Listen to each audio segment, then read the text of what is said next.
Frédéric. Oui, c'est vrai. Je suis vraiment heureux de passer cet après-midi. Moi aussi, on était contents de t'avoir dans la salle. Partager ça avec toi, c'était bien. J'ai pas vu passer le temps en fait. C'était vraiment un immense plaisir. J'aimerais bien comprendre quel était ton travail d'adaptation sur cette pièce. Alors, donc, il s'agissait de monter un classique, hein, c'était une commande du théâtre artistique. La Mégère apprivoisée présente un personnage de femme extrêmement fort. C'est pas si courant dans le théâtre classique. J'adore cette pièce parce qu'elle est hyper sensuelle, elle a une grande vitalité. Et comme ça se passe en Italie, j'ai toujours trouvé qu'il y avait un rapport finalement dans mon inconscient entre cette pièce et le cinéma italien. Parce qu'on voit dans le cinéma italien, c'est surtout dans ce cinéma-là, surtout dans les années 50-60, où on voit comme ça des personnages de femmes fortes comme Sophia Loren, comme des tas d'autres, Silvana Mangano et tout ça, des femmes extraordinaires qui sont belles et qui ont un tempérament et qui sont déjà... Ça, je l'avais déjà constaté, on est déjà proche de l'émancipation féminine, un peu avant la lettre. C'est-à-dire que si elles ont du tempérament, c'est aussi qu'elles éprouvent le besoin de s'exprimer et de taper du poing sur la table.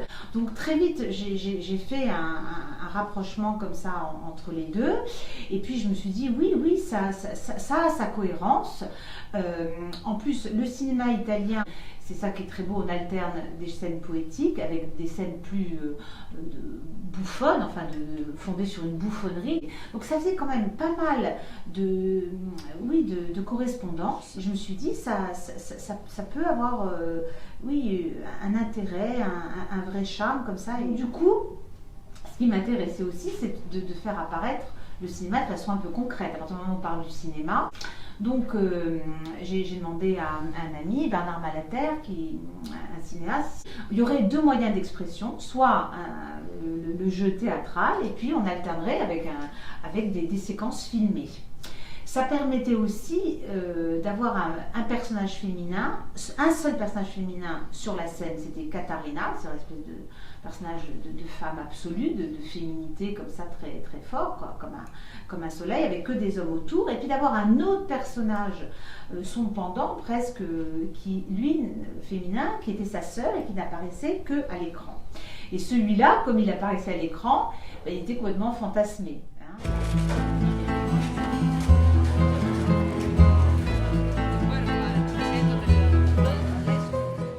Donc avec le scénographe, on est parti sur l'idée d'une petite place de village où il y a un écran qui est là avec il y a des bancs, il y a des draps, enfin le côté à l'italienne, comme tu l'évoquais tout à l'heure, Fellini, Comencini, la vie quotidienne se vit à l'extérieur comme ça, on la voit, la Sophia Loren étendre son linge, une journée particulière et tout par exemple, des moments comme ça. On ne peut que avoir cette image. Oui, qui sont pour nous éblouissants, donc voilà.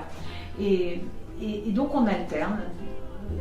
Des fois on est au cinéma, des fois on est au théâtre, et après je me suis amusée, c'est un petit clin d'œil comme ça aussi à Woody Allen, où carrément les personnages au théâtre peuvent répondre et dialoguer avec les personnages de cinéma.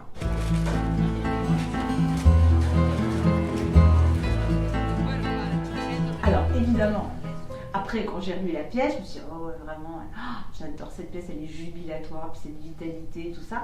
Après, je me suis dit, mais la fin, mon Dieu, la fin. Mais la fin est culte, la fin est totalement datée, alors elle correspond. Je pense pas du tout que Shakespeare était. Au contraire. C'est du Guitry, là. Oui, voilà, exactement. Je me suis posé la question. Mais c'est écrit comme ça, et cette fin est très connue, ce texte est très connu. Donc je me suis dit, bon, alors on la joue, on la prend au pied de la lettre. Les spécialistes de Shakespeare disent, oui, c'est un jeu amoureux, c'est presque un jeu érotique. Je te dis ce que tu veux entendre, je me prête à ce jeu-là.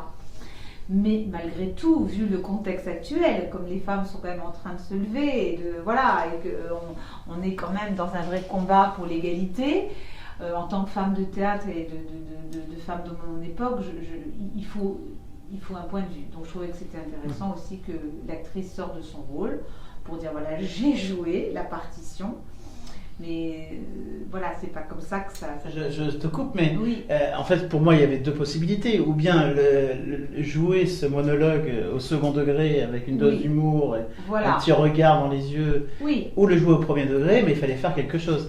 Et je trouve que le choix que tu as fait, il y a cette petite chose en plus qu'il faut garder secrète, je pense, un petit peu. Là, c'est un bijou.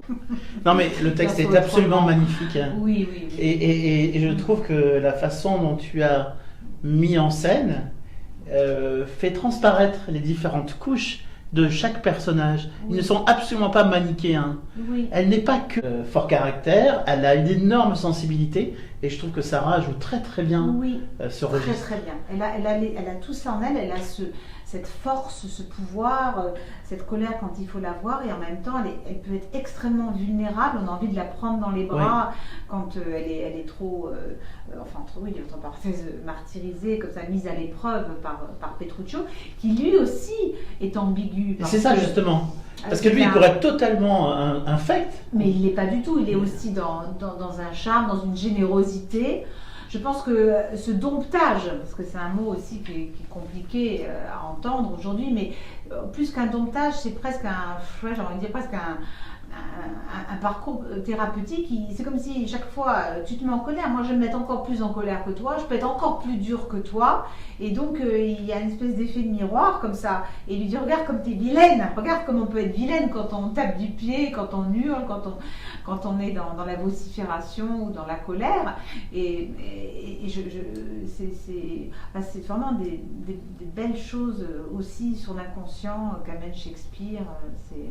C'est formidable. Mais pour moi, le pivot, c'est vraiment quand les deux amoureux, entre guillemets, finissent par faire une énorme blague au valet. Et là, on sent tellement la complicité et l'amour et l'humour commun. Et je ne sais pas si c'était comme ça écrit dans la pièce. Alors, dans l'adaptation, je l'ai retravaillé. Si tu veux, c'était pas le personnage du valet, c'était le personnage d'un autre père, parce que là aussi, il a fallu réduire considérablement l'espèce de travail d'épuration des personnages. Mais oui, je me suis beaucoup interrogée, mais qu'est-ce que c'est que ce jeu, qu'est-ce que ça peut raconter? Et donc, en travaillant avec les acteurs, oui, c'est ça, le fait que ça passe par le jeu, par le théâtre. Et donc j'ai dit aux comédiens, mais ne plaisantez pas, jouez-le vrai. C'est-à-dire, joue comme on jouait au temps de Shakespeare, où les hommes jouent entre eux, un homme donnait une jeune fille, etc. Voilà, travaillons sur le travestissement, mais de façon pas du tout, il ne s'agit pas de s'en moquer, quoi. On n'est pas dans la parodie, il s'agit de le jouer, vraiment. Et donc quand elle passe par l'expérience de ça, qu'est-ce que c'est que de jouer, qu'est-ce que c'est que le théâtre?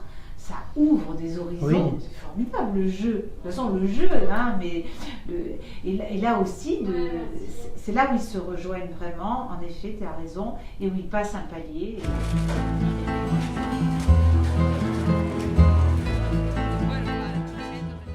J'ai travaillé sur des vrais chants italiens, c'est des enregistrements d'Italiens, de femmes qui chantent dans des moments importants, symboliques en Italie. Donc c'est des vieux enregistrements, soit au moment d'un mariage, au moment de...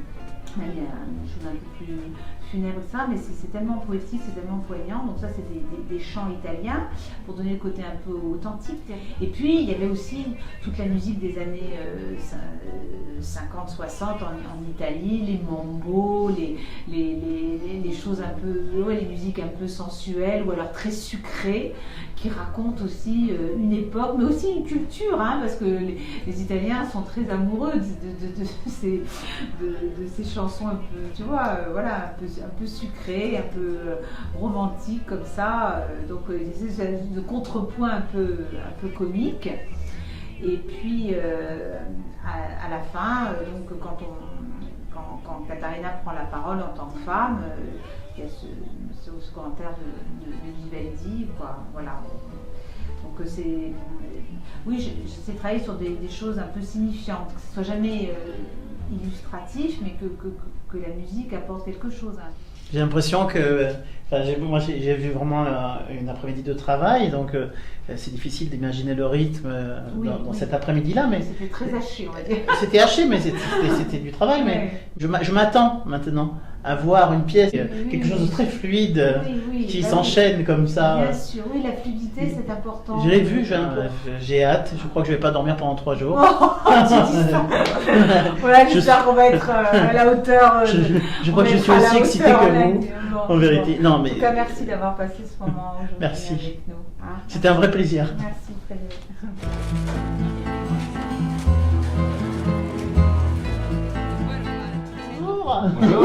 Bonjour. Toute l'équipe de la Méjar apprivoisée.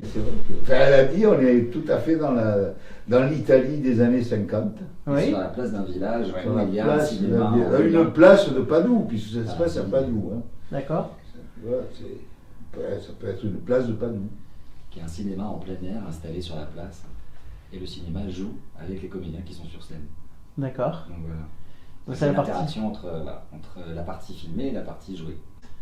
C'est une pièce qui est un peu vis-à-vis des femmes compliquée. Comment vous abordez ça, Sarah? Moi, quand même, je pars du principe que Catarina et Petruccio ont un vrai coup de foudre. Parce que sinon ça n'a pas d'intérêt, selon moi. Enfin, c'est une vraie histoire d'amour, c'est un vrai coup de foudre entre eux. Simplement, elle n'a pas l'habitude de se laisser faire, et c'est pas parce que tout d'un coup elle rencontre cet homme-là qui apparemment a un peu plus de caractère que les autres et qui est prêt à jouer avec elle, à la bagarre, parce que c'est un peu ça, il joue un peu à la bagarre. Voilà, s'il n'y avait pas ce coup de foudre, on n'y arriverait pas. L'histoire ne se passerait pas. Donc voilà, c'est la guerre des sexes, c'est tout ce qui existe depuis la nuit des temps, c'est le combat entre l'homme et la femme. Voilà. Dans ce que j'ai vu, en tout cas, on le ressent très fort. On sent aussi le coup de foudre en vérité. Et notamment quand vous vous amusez avec le domestique. Ce moment-là est très très beau. Parce qu'il y a une vraie complicité entre les deux amoureux, finalement. Après une horreur qui lui a fait vivre. Oui, c'est vrai. Mais c'est vrai qu'on se demandait comment on traitait cette scène du valet et que c'est en fait, on a réalisé en répétant que c'est là que leur flamme s'annonce officiellement en fait, qu'ils baissent les armes et qu'ils s'amusent, qu'ils passent au plaisir après la connivence, après la bataille. Non, mais voilà, après, c'est vrai qu'elle peut pas, elle est en colère avec tout, contre tout le monde, et on n'est pas... Il doit bien y avoir des raisons, et elle comprend qu'à un moment donné, il faut qu'elle se calme un peu, et que c'est pas les façons de faire comme ça, faut pas être en colère tout le temps, c'est vrai. Mais un peu quand même. Un peu quand même. C'est bon ça. Le rôle titre. Mais bon, mais c'est dur. C'est dur de se calmer. Le théâtre est une catharsis. Puis en parallèle à ça. C'est moi qui le fais, alors je m'inspire. En même temps, vous prenez cher aussi pendant la pièce. Hein. Un petit peu, on pourrait croire en tout cas. Oui, je prends cher. Oui, on m'affame, on me fait marcher des heures, des kilomètres sous la pluie. Mais c'est insupportable. Personne ne supporterait un truc pareil. Enfin, la pire des tigresses refuserait un tel traitement, c'est pas possible. Je suis bien d'accord. Voilà, merci. Et en parallèle à ça, il y a l'autre amoureux. Ouais, le plus jeune. Pourquoi dans la pièce, ils disent que je suis le plus jeune dans la pièce. Ça, parce qu'en fait, qui flaire le bon coup avec justement avec son copain Petruccio qui arrive à Padoue et qui arrive à Pont-Nommé qui arrive pour se marier richement, et moi pour que mon amoureuse à moi Bianca se marie, il faut que la grande sœur Catarina qui est un peu celle qu'on n'arrive pas à caser pour le papa, il faut que la grande sœur trouve un mari, donc Petruccio, voilà, on crée un plan ensemble.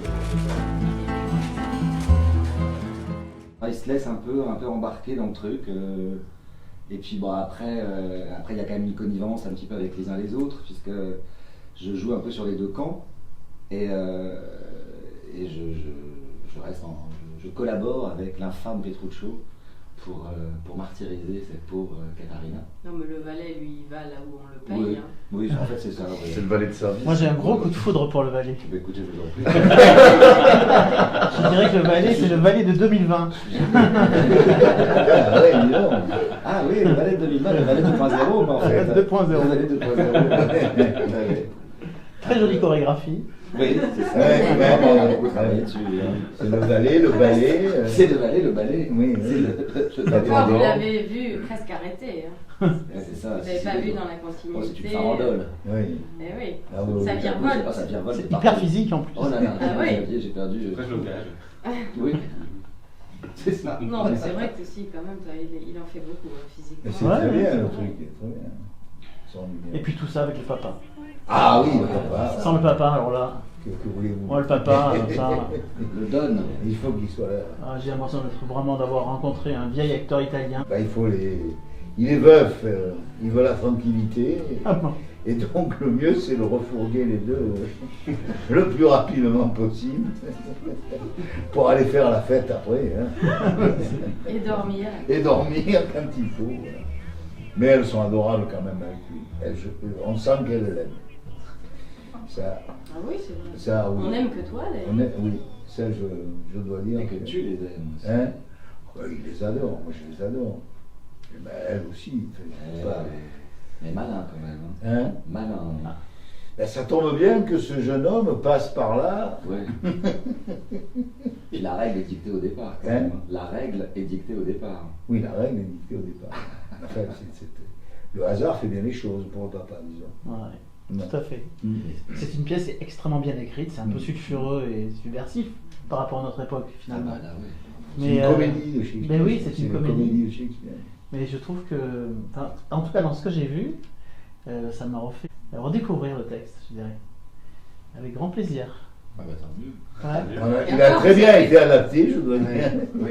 C'est très facile pour nous de jouer l'adaptation qui a été faite. Ouais. Sinon là, ça se déroule tout seul. Sarah, quand vous allez étendre le linge comme ça, c'est beau ce moment-là. Ouais, c'est très beau. C'est vraiment très beau. Je me suis rappelé, c'est comme si d'un coup il y avait au moins 10 films italiens qui me revenaient dans mon esprit. Bah d'ailleurs, je vais y retourner, là, j'ai encore du linge qui m'attend. C'est Une une lessive, passion. voilà. C'est devenu une passion. Hein, J'ai sorti toutes mes nuisettes et C'est ça. je vais toutes les étendre. Sarah et les garçons en fait, on pourrait dire. C'est ça. C'est ça, Ça aussi. c'est ça. Comment vous faites Sarah pour avoir autant d'émotions? Ah bah... Ça m'a sauté aux yeux tout l'après-midi. Encore là, j'étais à 20%. Je sais pas, je sais pas. J'y crois. J'y crois. Je suis ébloui par cette transmission. J'étais là juste pour voir un travail et j'ai pris un cadeau. Ah bah super. Ah, ça c'est un compliment. Bah, revenez. Compliment, hein. Non, mais c'est sincère. Vous verrez le cadeau fini en plus. On va voir ça de très vite. Ouais. Ah ouais, très vite, ouais. À partir du 14. On se revoit le 14 alors. Bah, Ouais. oui, avec plaisir. Merci, Ah, merci à vous. Merci à vous. Merci beaucoup. Merci.